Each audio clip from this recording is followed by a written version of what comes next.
한동훈 비대위원장 취임 후 첫 호남 방문했습니다. 거기서 5.18 정신을 언급했는데요. 영상 보시죠. 5월의 광주 정신은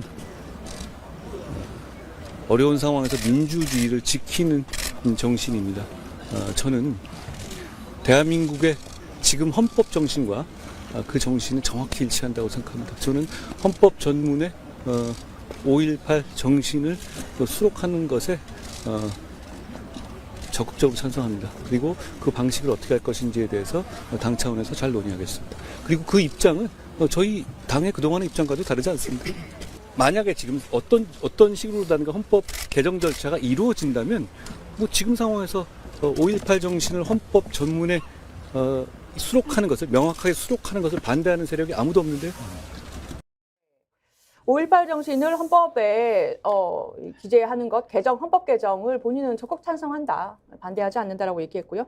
일단 우리 김 의원님 대통령급으로 경호를 했다라는 얘기가 있는데 그동안 뭐 비대위원장이나 이렇게 움직이실 때 경찰 400명 붙었다 그래요. 지금 한동훈 비대위원장. 이게 일반적이지는 않죠. 이게 이재명 그렇죠. 피습 때문인 거죠. 아무래도 저게 1월 4일 방문인데 이틀 전에 이재명 대표에 대한 피습 사건이 발생했잖아요. 예. 피습 사건이 발생하니까 당장 여론에서 정치인에 대한 경호가 너무 허술한 거 아니냐.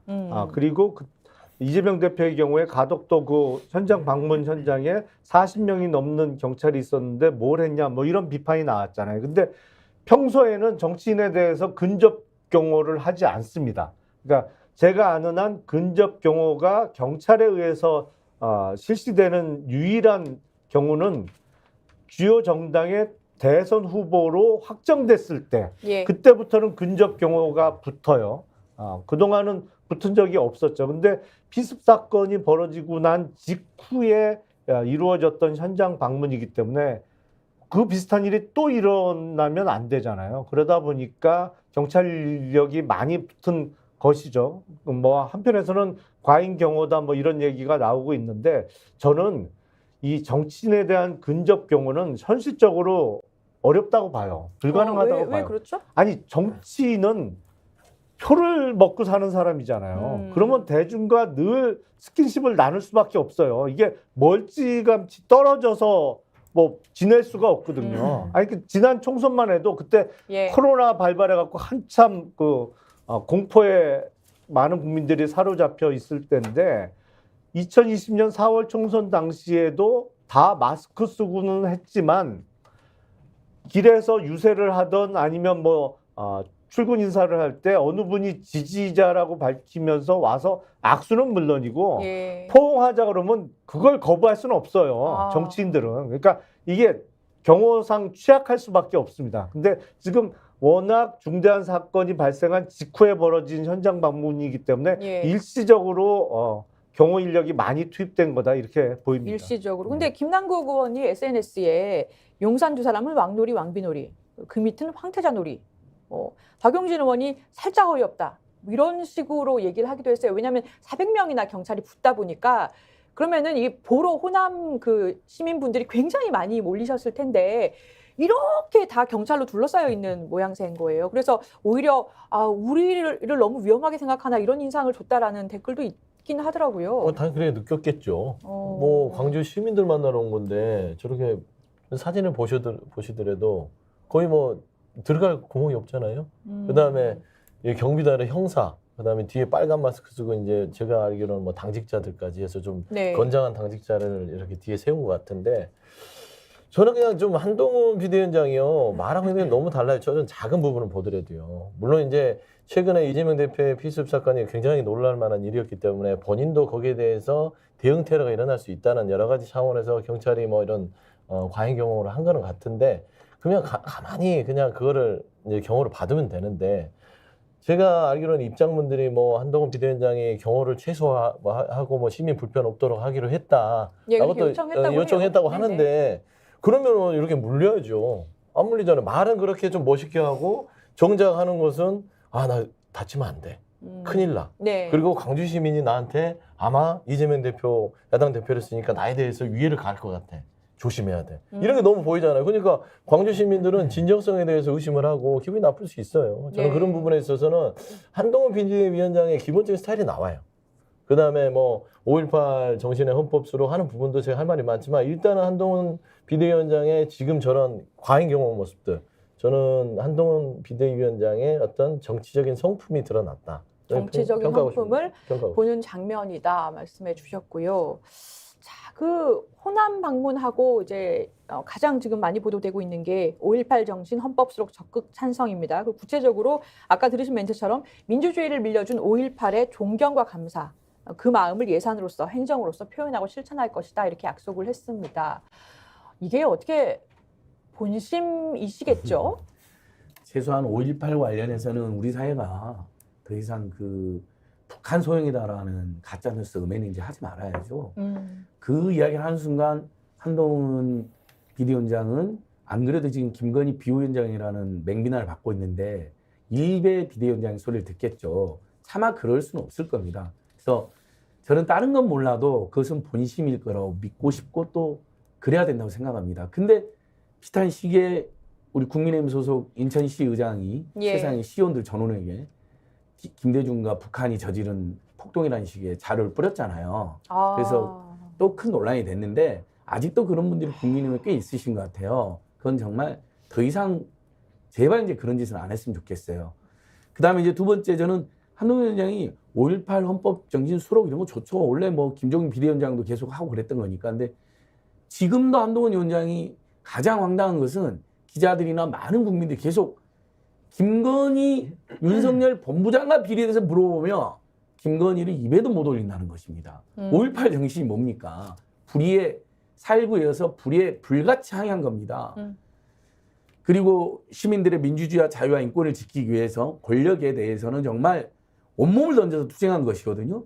근데 지금 현재 국민의힘 비대위가 출범하게 된 것은 윤석열, 김건희 정권의 가장 핵심적인 문제, 예. 특히 용산 집무실의 그 두 사람의 예. 문제 때문에 또 김기현 비대위원장 대표가 쫓겨나고 본인이 등장한 건데 정작 거기에 대해서는 한마디 못하고 매일처럼 야당만 맹비난하다가 5.18 정신 수록한다 그러면 감동은 떨어지는 거죠. 당연히 해야 되는 거지만. 네네네. 제가 보기엔 지금 한동훈 위원장은 5.18 민주주의와 같은 거룩한 얘기 또 헌법 개정과 같은 본인이 뭐 추진한다고 혼자 할 수 없는 일이잖아요. 그렇습니다. 그런 거창한 얘기를 할 단계는 아닌 것 같아요. 단계가 아니다. 한동훈 위원장은 지금 본인이 할 수 있는 당내 민주주의부터 회복하는 게 우선이죠. 아니 그걸 해놓고 더 거창한 단계로 올라가야 되는 것이고 지금 그 작업을 하고 있어야 됩니다. 제가 보기엔. 근데 저는 한동훈 비대위원장이 뭐 민주당 비대위원장도 아니고요. 예. 국민의힘의 비대위원장 아닙니까? 예, 예. 근데 저는 이 5.18 얘기를 들으면 어떤 생각부터 딱 떠오르냐면은 김재원 전 최고위원이 5.18 전문 헌법 전문 수록과 관련해서 뭐 정치인들은 뭐 약속 걸고 몇 자리 조상 몇 자리까지 판다 이런 이야기까지 해가지고 그때 징계 받았다가 또 혁신위원회에서 징계를 또 풀어줬거든요. 네, 그러니까 도대체 5.18에 대해서 말로만 떠들 게 아니라 도대체 국민의힘의 5.18에 대한 입장은 뭔가 여기에 대해서 국민들은 좀 혼란을 가지실 수밖에 없다는 생각이 먼저 들었고요.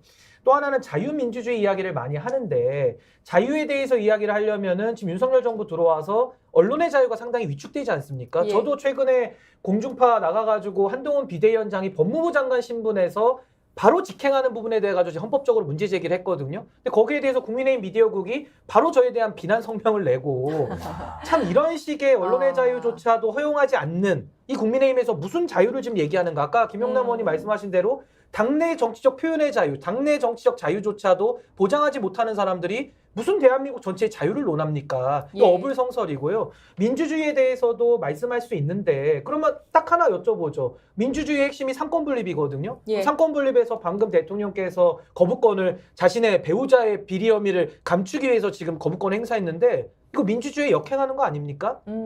이런 거에 대해서 침묵하고 권력자한테 입 하나 뻥끗 못하는 사람이 무슨 민주주의를 이야기합니까? 당시에 광주에서 민주주의를 외치면서 헬기에서 총을 쏘고 군인들이 시민들한테 발포를 하는데 그 자리에서 저항한 사람들이 거기에 지금 묻혀 계신 거거든요. 그 자리에 가가지고 민주주의를 외칠 각오라면은 아니 죽은 사람들도 있는데 산자들이 뒤를 따라가는 것이죠. 그렇다면 지금 살아 있어서 대한민국의 민주주의를 위해 가지고 할 말을 목숨 걸고 해야 되는데 네. 그거조차 못하지 않습니까? 그러니까 이런 식의 민주주의 얘기하는 게 너무 공허하다. 이런 생각을 국민들이 하는 겁니다. 저는 우리 신기 변호사님이 이제 네. 규탄 성명까지 받았다니까 그 얘기 꼭 드려야 되겠습니다. 예. 그 최근에 비대위원장 됐잖아요. 한동훈 전 장관이.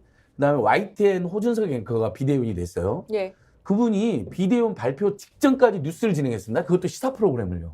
아. 며칠 전까지. 그래요. YTN에서 네. 후배들이 난리가 난 거예요.